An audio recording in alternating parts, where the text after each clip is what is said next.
partaken by the House of Representatives are highly irregular. May motion kayong gagawin sa Congress? Meron namang hearing sa Monday. I think I will attend kahit na masama ang loob ko sapagkat ayaw ko nakikipag-away sana eh. Nakita nyo naman, nung una akong umattend doon, nagre-raise lang ako ng mga issues about procedures.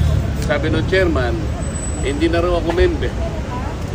As member, hindi na raw ako pwedeng mag-raise ng procedural issues. Saan ka naman nakakitang ganon? I am still, and the last time I checked, I am still an elected member of the House of Representatives. At dahil nga, member ako ng House of Representatives, kahit anong komite yun, kaya sabihin nilang hindi ako member, pwede ako magsalita at mag-participate. Kung pipigilan nila ako, di ba nyo naiintindihan kung anong klaseng procedure, kung anong klaseng tuntunin na ang meron kami? Pang 17 taong ko na sa Congress, ngayon ko lang po nakita ang mga pangyayari ito.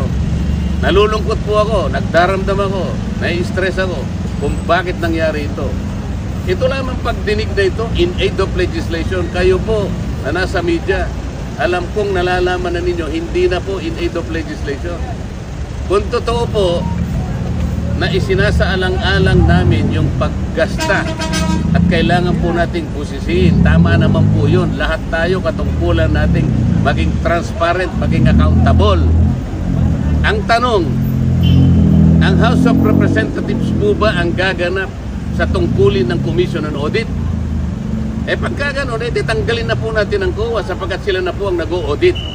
Wala po sa tungkulin namin ang mag-audit. Kung sasabihin nila, hindi kami nag-audit. Ang ginagawa namin is investigation in aid of legislation. Okay, kung yun ang ating objective, bakit isa lang inimbestigan natin?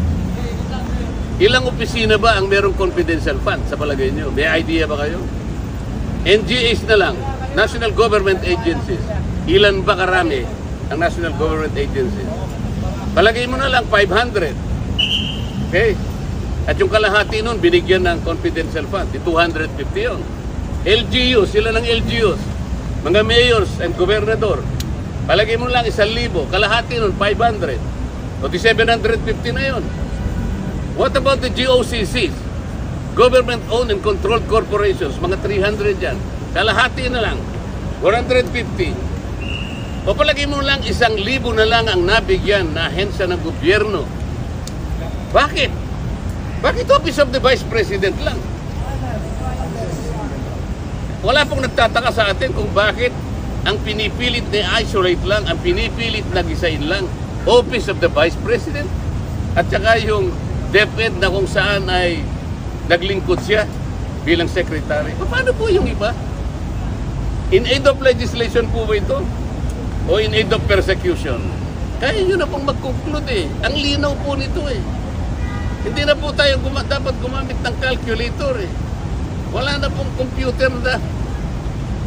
Hindi nyo pa kayang i-memorize ito. Why are we isolating the Office of the Vice President? Kung confidential fund. Ano po ba yung Commission on Audit? Ito po ay independent constitutional body. Bakit kami po ang gumagawa? Tanungin po natin. Sa Lunes po, ako po ay mag-a-attend ng hearing po, ipagpapatuloy po yata ang pagdinig tungkol sa bagay na ito. Pipilitin kong pumunta ron. Sana po'y walang mga away, sana po'y maging sensible, sana po ipakita nila the better arguments. Wala na po sanang agawan ng hopya para tayong lahat po ay masaya. Para lahat makinabang po ang taong bayan. Ibig ko sabihin, sensible questioning, sensible arguments. Wala na po kasi yung quality of debates eh. Wala na po eh. Noon po, yung unang pasok ko sa Congress, napaka-maingat namin kasi pag-address sa bawat isa sa amin. The Honorable Gentleman from Bohol, ganun kami. The Distinguished Congresswoman from Leyte. Ngayon po hindi. Duduruin ka pa eh. Sabi pa ng ito. Sasamahan pa yung panlalaki ng mata. Are you rebuking this committee? Nakita po kayo ng gano'n? Nakakita na po kayo ng gano'n? Ngayon ko lang po nakita, ewan ko po sa inyo, sa dami po ninyo, kung hindi po nyo nakikita ang nangyayari. Hindi po namin trabaho ang mag-audit.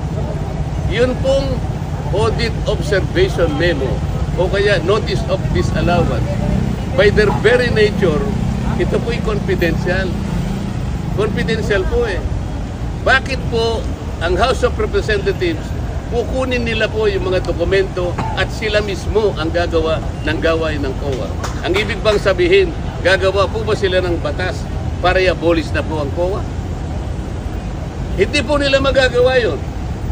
Para ma-abolish mo ang COA, i-amend mo yung saligang batas. Nakakaintindihan po tayo. So, tanong po, ako na lang po nagsasalita. Tanong po.